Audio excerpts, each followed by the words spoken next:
Quiz time. Test your understanding.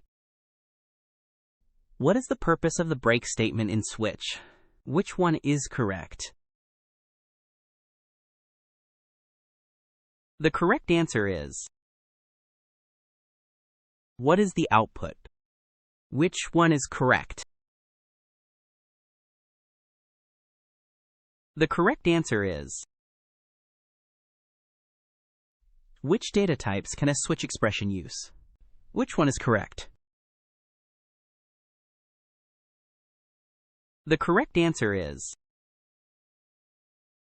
what does the default case do? Which one is correct? The correct answer is, like if you get more than 3 correct,